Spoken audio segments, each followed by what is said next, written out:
Oh, konta. Let's fool around with some famous buildings. Today we're talking about, look, this does not need an intro gag. It's funny enough as is.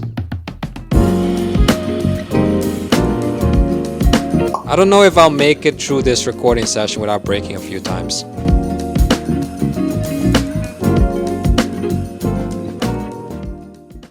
The Domestikator, a giant architectural sculpture that somehow managed to start an international debate about art, architecture, censorship, morality, animal rights, children's playgrounds, and whether two boxes stacked on top of each other can be considered too sexy for Paris, which is honestly an impressive achievement for a pile of fiberglass and steel. Created in 2015 by Dutch artist and architect Joep van Lieshout, the Domestikator is a massive sculpture measuring roughly 9.4 meters long, 3.9 meters wide, and 8.8 meters tall. It's made from fiberglass, steel, and wood, and at first glance, it looks like a chaotic stack of industrial buildings. There are windows, geometric volumes, and even a rusty shipping container supporting part of the sculpture. But then you step back, and suddenly, the entire thing looks like two figures engaged in a rather intimate activity. Specifically, a position commonly known as doggy style.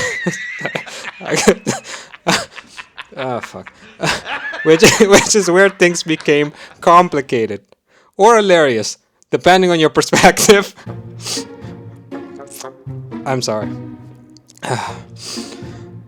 The sculpture is part of Van Lieshout's larger artistic vision called crypto-futurism. This movement draws inspiration for futurism, the early 20th century art movement that celebrated industrialization, technology, machines, and progress. Van Lieshout noticed that the early 21st century had developed its own version of that obsession. Only instead of steam engines and factories, we now worship algorithms, biotechnology, data, genetic engineering, artificial intelligence, and whatever startup is currently promising to disrupt humanity this week.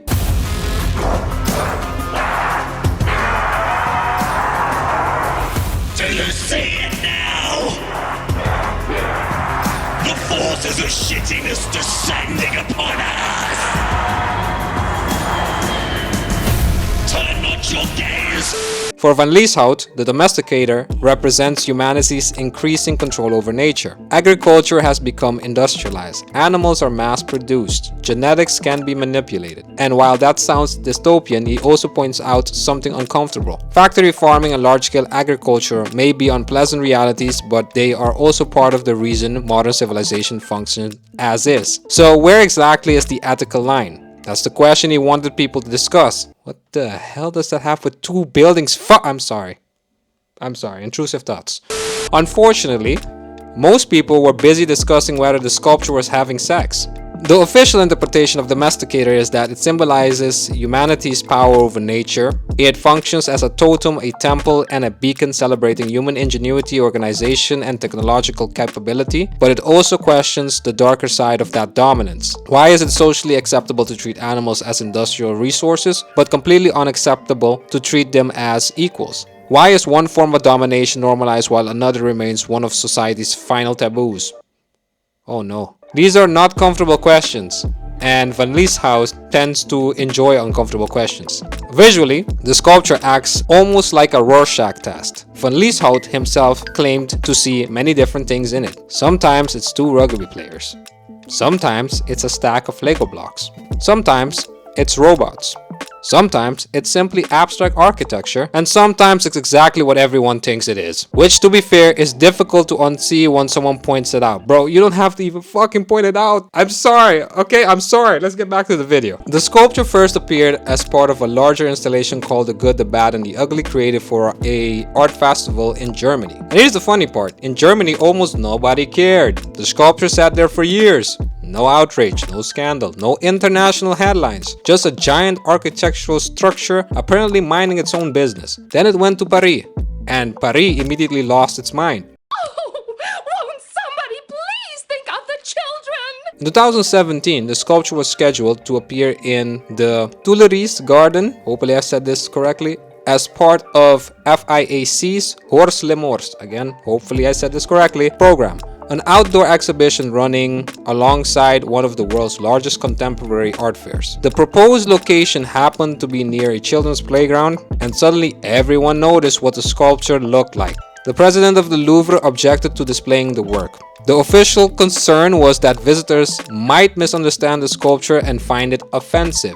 This was apparently a bridge too far. A giant museum filled with centuries of nudity, mythology, violence, murder, torture, and various artistic interpretations of human anatomy drew the line at geometric architecture that vaguely resembles a sexual position. As Van Lieshout later pointed out, the Louvre is full of naked people.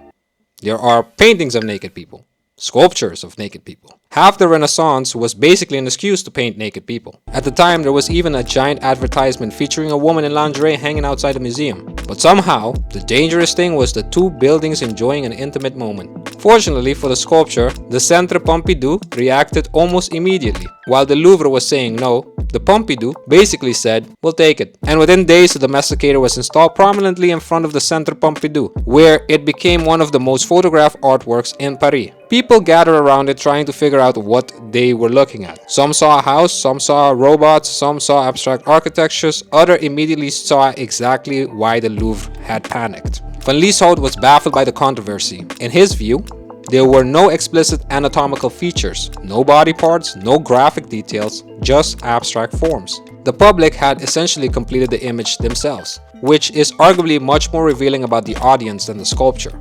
For Van Lieshout, the incident represented something bigger.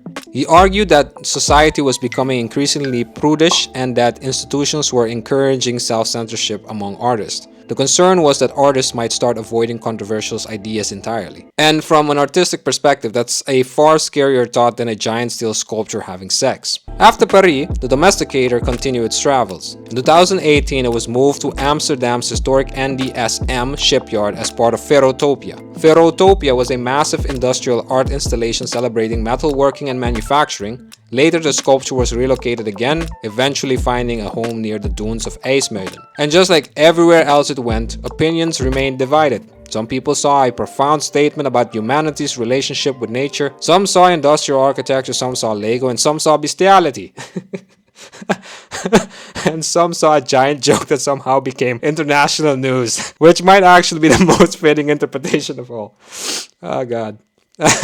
Because in the end, the Domestikator isn't really about sex. It's about perception. It's about power. It's about technology.